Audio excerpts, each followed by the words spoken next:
At 9:30 a.m. on March 16, 1968, Warrant Officer Hugh Thompson Jr. guided his OH-23 Raven helicopter over the rice paddies of Quang Ngai Province, expecting another routine reconnaissance mission.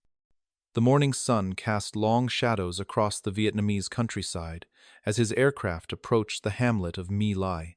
What he witnessed below would shatter his faith in the military he had sworn to serve. American soldiers moved through the village in systematic patterns, but there was no incoming fire, no muzzle flashes, no signs of enemy resistance. Instead, Hugh saw bodies scattered throughout the hamlet, civilians lying motionless in ditches and doorways. Women clutched dead children. Elderly men lay crumpled beside their homes. The killing was methodical, deliberate, and continuing. Hugh's voice crackled over the radio to his crew chief, Glenn Andreotta, and door gunner Lawrence Colburn. Jesus, what's happening down there? The scene below defied everything he understood about combat operations and military honor. As he watched American soldiers raise their weapons toward a group of terrified villagers, Hugh made a decision that would define the rest of his life. He brought his helicopter down between the soldiers and the civilians, prepared to use force against his own countrymen to stop a massacre in progress. Hugh Thompson Jr. was born on April 15, 1943, in Atlanta, Georgia, but spent his formative years in the small community of Stone Mountain, where his father worked as a barber and his mother managed their modest household. The Thompson family embodied the values of Depression-era America, emphasizing hard work, personal responsibility, and unwavering moral conviction.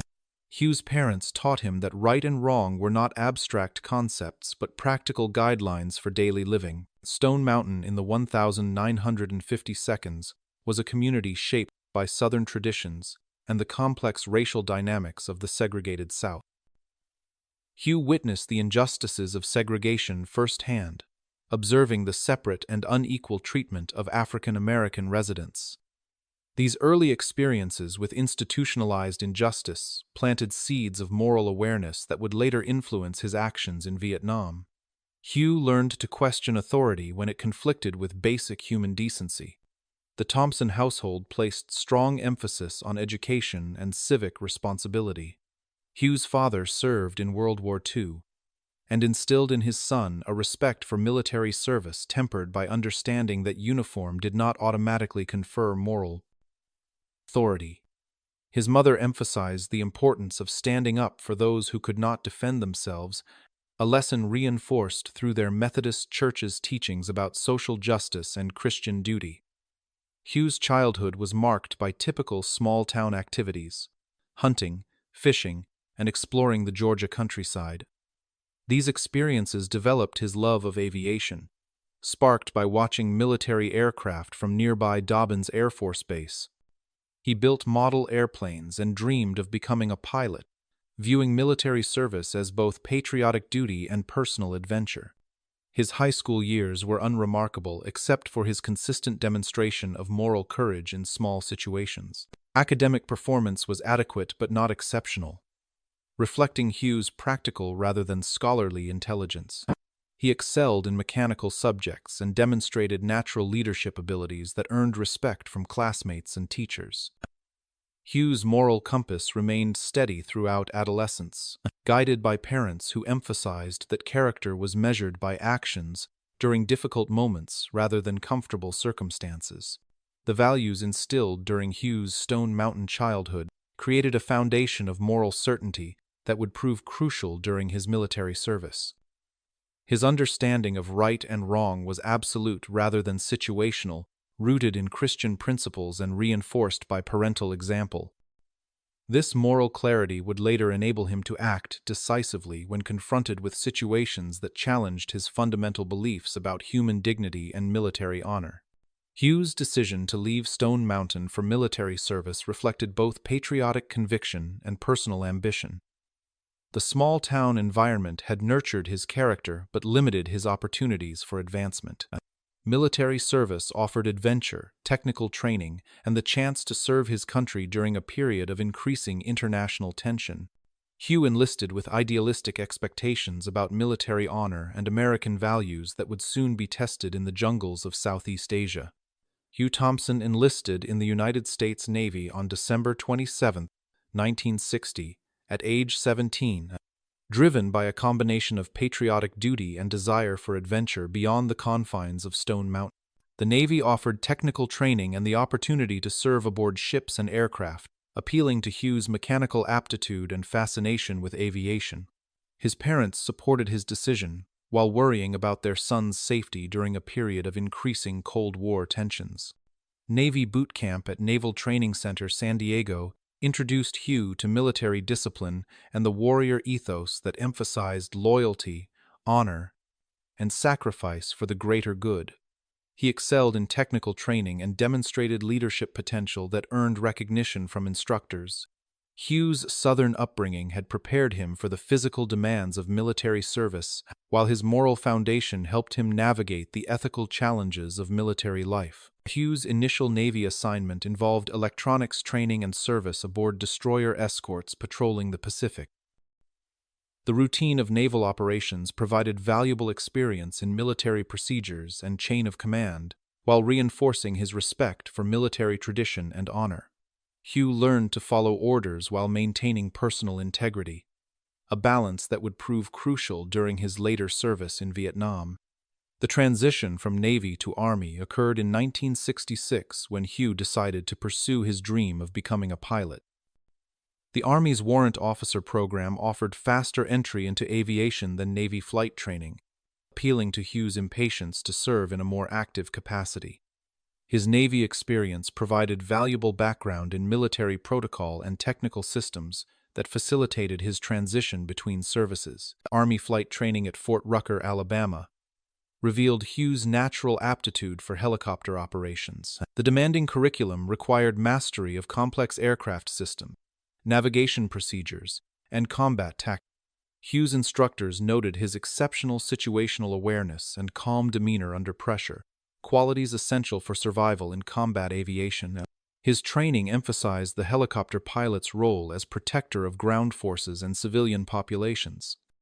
Hugh received his wings and warrant officer commission in early 1967, specializing in observation helicopter operations. The OH-23 Raven became his primary aircraft, a light reconnaissance helicopter designed for intelligence gathering and artillery spotting. Hugh's training emphasized the importance of accurate reporting and the pilot's responsibility to provide ground commanders with reliable information about enemy activities and battlefield conditions. Assignment to the 123rd Aviation Battalion meant deployment to Vietnam, where Hugh would serve as an aerial observer, supporting infantry operations in the challenging terrain of South Vietnam. His arrival in country in December 1967 marked the beginning of his combat service during one of the war's most intense periods. Hugh approached his deployment with professional confidence and patriotic conviction, unprepared for the moral challenges that awaited him in the villages and rice paddies of Quang Ngai Province. Hugh Thompson's first months in Vietnam exposed him to the brutal realities of counterinsurgency warfare in a conflict where enemy soldiers looked identical to innocent civilians. Flying reconnaissance missions over Quang Ngai Province, Hugh observed a war unlike the conventional conflicts that had shaped military doctrine and training. The enemy wore no uniform, built no permanent fortifications, and blended seamlessly into the civilian population that provided both willing and unwilling support. The OH-23 Raven helicopter became Hugh's observation platform for studying the complex dynamics of guerrilla warfare. From his aerial vantage point, he watched Viet Cong forces emerge from tunnel systems, conduct hit-and-run attacks, and disappear back into villages that appeared peaceful from above. The psychological toll of this hidden war affected both American forces and Vietnamese civilians, caught between competing loyalties and conflicting demands. Hugh's missions typically involved flying at low altitude to identify enemy positions, assess battle damage, and direct artillery fire against suspected Viet Cong strongholds. The work required constant vigilance and split-second decision-making, as enemy forces often fired at reconnaissance aircraft with small arms and anti-aircraft. Weapons. Hugh learned to read the landscape for signs of enemy activity, while remaining aware that appearances could be deceiving in a war where farmers might be fighters. The civilian population's suffering became increasingly apparent to Hugh as he observed villages caught in the crossfire of military operations. He witnessed families fleeing their homes, children separated from parents during combat operations, and communities destroyed by artillery bombardments intended to eliminate enemy forces. The human cost of the war weighed heavily on Hugh's conscience as he struggled to reconcile military necessity with humanitarian concerns. Intelligence reports frequently identified villages as Viet Cong strongholds, but Hugh's aerial observations often revealed more complex realities. Communities that harbored enemy forces during nighttime hours might contain only innocent civilians during daylight operations. The challenge of distinguishing combatants from non-combatants created moral dilemmas that tested the judgment and conscience of soldiers at every level of the military hierarchy. Hugh's crew chief Glenn Andreotta and door gunner Lawrence Colburn shared his growing concerns about the war's impact on Vietnamese civilians. Their conversations during long flights revealed shared doubts about military tactics that seemed to create more enemies than they eliminated. The crew developed strong bonds based on mutual respect and commitment to protecting both each other and innocent civilians whenever possible. The psychological pressure of combat flying began affecting Hugh's mental state as he witnessed increasing violence and civilian casualties during his reconnaissance missions. Sleep became difficult as images of destroyed villages and displaced families haunted his rest periods. Hugh began questioning whether American military operations were achieving their stated objective or simply perpetuating a cycle of violence that harmed the very people they claimed to. Military briefings emphasized the importance of eliminating Viet Cong forces while minimizing civilian casualties, but Hugh's first-hand observations suggested that this balance was often impossible to achieve. The rules of engagement seemed inadequate for the complex realities of counterinsurgency warfare, leaving individual soldiers to make life and death decisions without clear moral guidance about protecting non-combatants in hostile territory. Lieutenant William Calley's Charlie Company, 1st Battalion, 20th Infantry Regiment, had endured a particularly brutal tour of duty in Quang Ngai Province during the winter of 1967 to 1968. The unit had suffered numerous casualties from sniper fire, booby traps, and ambushes without achieving significant victories against an elusive enemy. Frustration and anger permeated the company as soldiers struggled with the psychological toll of fighting an invisible enemy in hostile territory. Military intelligence identified the hamlet of Mỹ Lai as a stronghold of the 48th Viet Cong Local Force Battalion, reportedly containing weapons caches, tunnel complexes, and enemy personnel who had been conducting operations against American forces. Intelligence estimates suggested that civilian residents would have departed for market by the time Charlie Company arrived, leaving only enemy combatants in the target area. These assessments would prove tragically inaccurate. The mission briefing on March 15, 1968, emphasized the importance of finally engaging the elusive enemy force that had been tormenting American units in the region. Company commanders stressed that My Lai represented an opportunity to strike a decisive blow against Viet Cong operations while eliminating a source of attacks against American personnel.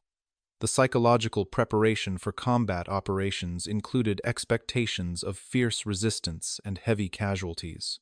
Captain Ernest Medina briefed his officers and senior non-commissioned officers about the upcoming operation, emphasizing the need for aggressive action against a hardened enemy position. The briefing included discussions about rules of engagement and the treatment of prisoners, but the specific content of these instructions would later become subjects of intense controversy and conflicting testimony during subsequent investigations and court proceedings. Charlie Company's soldiers approached the mission with a mixture of anticipation and apprehension based on their previous experiences with Viet Cong tactics. Many had lost friends to sniper fire and booby traps in areas that appeared peaceful from a distance but concealed deadly threats.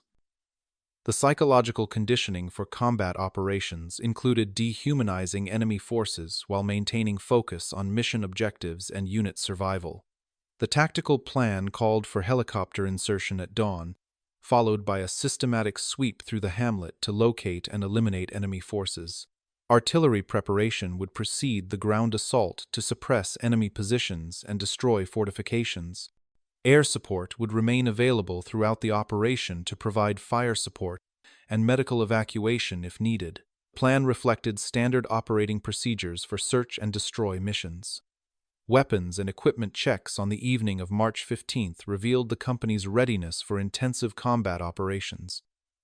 Soldiers prepared extra ammunition, grenades, and demolition charges based on expectations of encountering fortified enemy positions.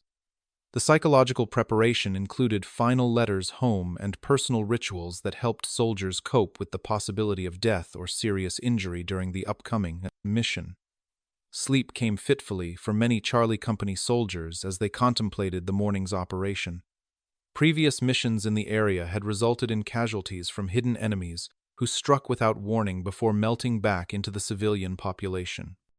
The anticipation of finally confronting their tormentors in direct combat created a volatile emotional state that would prove dangerous when combined with inadequate leadership and unclear moral guidance about the treatment of non-combatants. Hugh Thompson lifted off from LZ Dotty at 7:22 a.m. on March 16, 1968, expecting a routine reconnaissance mission over the Mỹ Lai area in support of Charlie Company's search and destroy operation. The morning was clear with excellent visibility, ideal conditions for aerial observation and coordination with ground forces.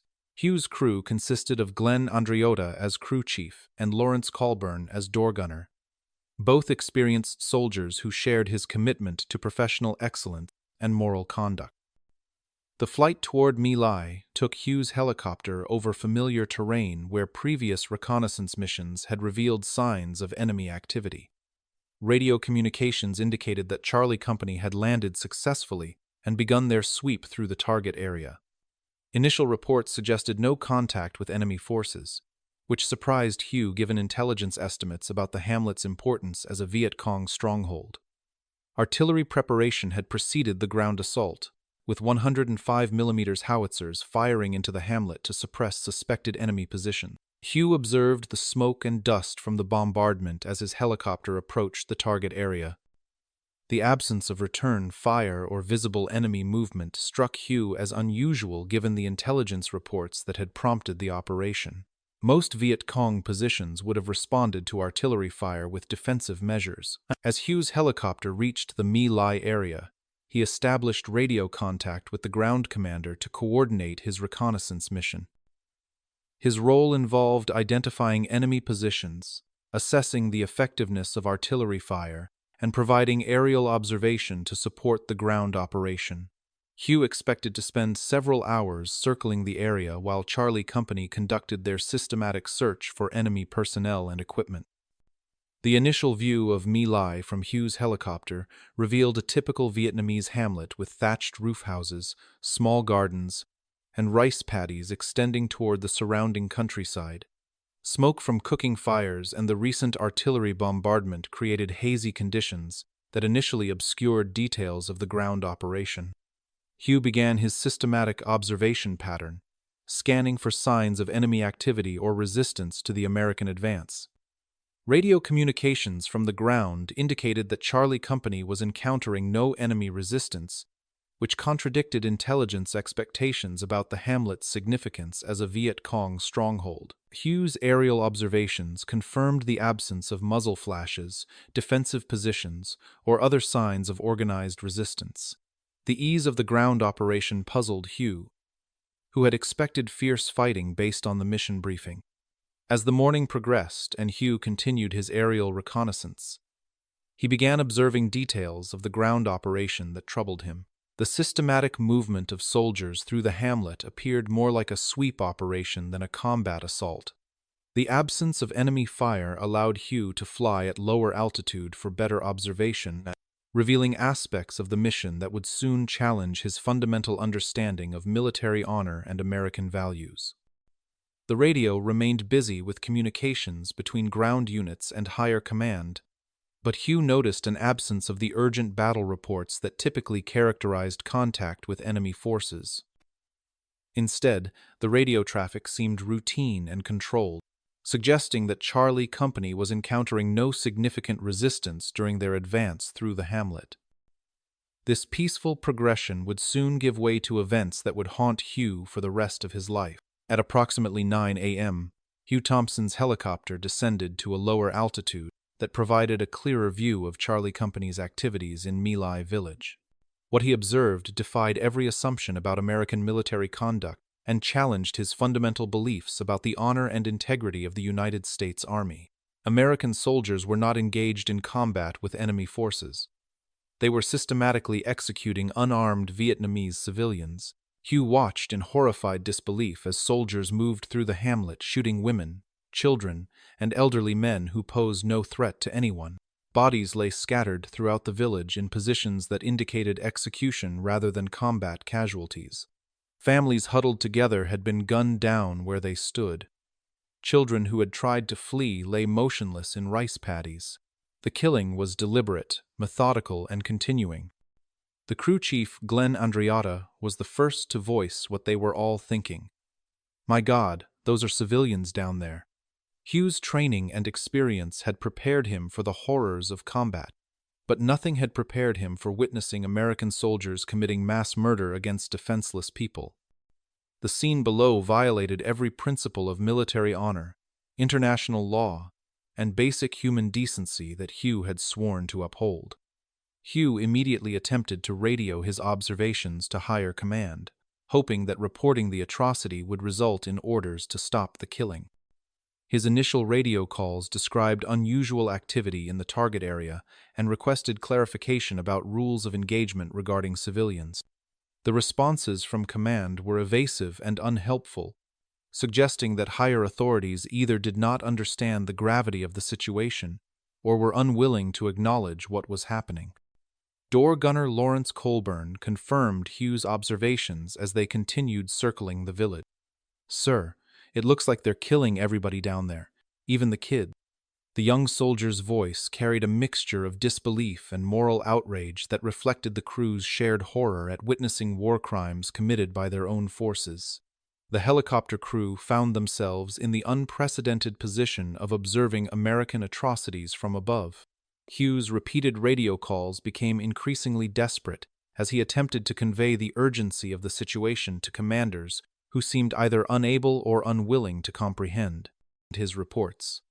Military protocol provided no procedures for reporting war crimes in progress, leaving Hugh to improvise language that might prompt intervention. His requests for clarification about civilian protection went unanswered or were met with bureaucratic responses that ignored the crisis below. The psychological impact on Hugh and his crew was immediate and severe. Military training had prepared them to kill enemy soldiers in combat, but nothing had prepared them to witness the systematic murder of innocent civilians by American forces. The cognitive dissonance between their understanding of American values and the reality unfolding below created a crisis of faith that would affect all three men for the rest of their day. As the killing continued despite Hugh's radio reports, he realized that higher command either would not or could not stop the massacre. The responsibility for intervention fell to him and his crew, requiring a decision that would pit them against their own military chain of command. Hugh faced the most difficult choice of his military career: follow orders and remain a passive observer, or take direct action to stop American soldiers from committing murder. At 9:30 a.m., Hugh Thompson made the decision that would define his legacy and challenge the moral boundaries of military loyalty. Observing a group of approximately 10 Vietnamese civilians cowering in a bunker, while American soldiers approached with obvious intent to kill them, Hugh brought his helicopter down between the soldiers and their intended victims. The rotor wash from his aircraft created a barrier of dust and debris that temporarily halted the advance. Hugh shut down his engine and stepped out of the helicopter to confront the soldiers directly. His conversation with the ground troops revealed their intention to eliminate everyone in the bunker. including children and elderly villagers who clearly posed no military threat. When Hugh insisted that the civilians be spared, the soldiers argued that they were following orders to kill everyone in the hamlet. The confrontation represented an unprecedented challenge to military authority and chain of command. Returning to his helicopter, Hugh made the most controversial decision of his military career. He ordered his crew to train their weapons on the American soldiers and to fire if they attempted to harm the civilians in the bunker. Glenn Andreotta and Lawrence Colburn followed their pilot's orders without hesitation, understanding that they were choosing moral law over military protocol. The three men positioned themselves to defend innocent lives against their own countrymen. Hugh's radio call for evacuation helicopters to remove the threatened civilians brought additional aircraft to the scene, providing witnesses to his intervention and ensuring that the rescued villagers would reach safety. The evacuation process required careful coordination to prevent further violence while removing the civilians from immediate danger. Hugh personally supervised the loading of children and adults onto the rescue helicopters. The confrontation with ground forces created immediate tensions that rippled through the chain of command. Hugh's intervention had stopped the killing in one location, but he could observe continued atrocities throughout the hamlet as other soldiers pursued their systematic execution of civilians. The scope of the massacre exceeded his ability to prevent, leaving Hugh with the agonizing knowledge that his actions had saved some lives while others continued to be lost. Military radio communications became strained as Hugh continued reporting the ongoing atrocities to commanders who seemed reluctant to acknowledge the reality of the situation. His detailed descriptions of war crimes in progress met with silence or requests for clarification that suggested higher authorities were struggling to comprehend or respond to his reports. The breakdown of command responsibility left Hugh isolated in his efforts to protect civilian lives. Hugh's crew remained loyal to their pilot's moral leadership despite the unprecedented nature of their actions. Andreotta and Colburn understood that they were violating fundamental military principles by threatening to use force against American soldiers, but they also recognized that sometimes higher moral law superseded military orders. Their support provided Hugh with the confidence to continue his intervention despite growing isolation from the chain of command. The immediate aftermath of Hugh's intervention created a temporary cessation of killing in the area where he had positioned his helicopter, but the broader massacre continued as other units completed their systematic execution of villagers. Hugh's actions had demonstrated that individual moral courage could challenge institutional evil, but the limited scope of his intervention highlighted the powerlessness of individual conscience against organized atrocity. The military's initial response to Hugh Thompson's reports about the My Lai massacre revealed an institutional commitment to concealment that would persist for over a Higher command classified Hugh's detailed accounts of war crimes, buried his recommendations for investigation, and initiated a cover-up that protected the perpetrators while isolating the whistleblower. Hugh found himself transferred to administrative duties that removed him from direct contact with other personnel who might ask uncomfortable questions. Hugh's attempts to pursue official channels for reporting war crimes met with bureaucratic obstruction and implied threats to his military career. Senior officers suggested that his observations had been mistaken or exaggerated, implying that combat stress had affected his judgment. The institutional pressure to remain silent created psychological torment for Hugh, who struggled with the knowledge that mass murder had been covered up by the very system he had sworn to serve. Hugh found himself transferred to administrative duties that removed him from direct contact with other personnel who might ask uncomfortable questions. Hugh's attempts to pursue official channels for reporting war crimes met with bureaucratic obstruction and implied threats to his military career. Senior officers suggested that his observations had been mistaken or exaggerated, implying that combat stress had affected his judgment. The institutional pressure to remain silent created psychological torment for Hugh, who struggled with the knowledge that mass murder had been covered up by the very system he had sworn to serve. The psychological aftermath of witnessing and partially intervening in the My Lai massacre created lasting trauma for Hugh and his crew members. Andreotta was killed in action 3 weeks after the incident, taking his first-hand testimony to the grave. Lawrence Colburn supported Hugh's account but faced similar pressure to minimize or recant his observations. The isolation and stress contributed to Hugh's development of post-traumatic stress disorder and survivor's guilt. Hugh's personal life suffered as the psychological burden of his knowledge about Mỹ Lai created depression, anxiety, and difficulty maintaining relationships. The military's code of silence prevented him from discussing his experiences with family members or civilian counselors, leaving him to cope alone with the trauma of witnessing atrocities and the guilt of being unable to save more lives. His marriage struggled under the weight of secrets he could not share. The emergence of the Mỹ Lai story began in 1969 when investigative journalist Seymour Hersh obtained leaked information about the massacre and Hugh's intervention. Hersh's reporting forced the military to acknowledge that war crimes had occurred, but the institutional response focused on minimizing responsibility and protecting higher-ranking officers from accountability. Hugh's role as whistleblower brought him both vindication and renewed persecution.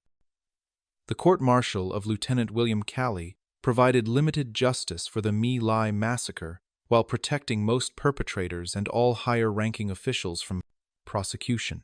Hugh testified about his observations and intervention, but the legal proceedings focused narrowly on individual responsibility rather than institutional failures. The light sentences and limited scope of prosecutions reinforced Hugh's disillusionment with military justice. Congressional hearings and media coverage of the Mỹ Lai massacre brought national attention to Hugh's moral courage while subjecting him to criticism from those who viewed his intervention as betrayal of military loyalty. Veterans organizations split between those who praised his actions and those who condemned his willingness to threaten American soldiers. The controversy followed Hugh for decades as he struggled to rebuild his life after military service. Hugh's advocacy for military ethics training and rules of engagement reform reflected his determination that future soldiers should receive better moral guidance than he had experienced in Vietnam. His speaking engagements at military academies and veterans organizations emphasized the importance of individual moral courage in preventing atrocities. Hugh argued that true military honor required protecting innocent lives even when orders suggested otherwise. 30 years after the My Lai massacre, the United States Army finally recognized Hugh Thompson's moral courage with the Soldier's Medal, the military's highest award for non-combat heroism. The 1998 ceremony at the Vietnam Veterans Memorial represented official acknowledgement that Hugh's intervention had exemplified the highest ideals of military service. His acceptance speech emphasized that the award belonged equally to Glenn Andreotta and Lawrence Colburn, honoring the crew members who had supported his intervention despite the personal and professional risks.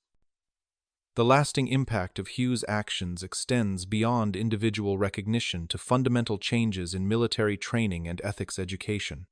Modern military academies include case studies of the My Lai massacre and Hugh's intervention in their curricula, teaching future officers about the importance of moral courage and the responsibility to protect civilian lives.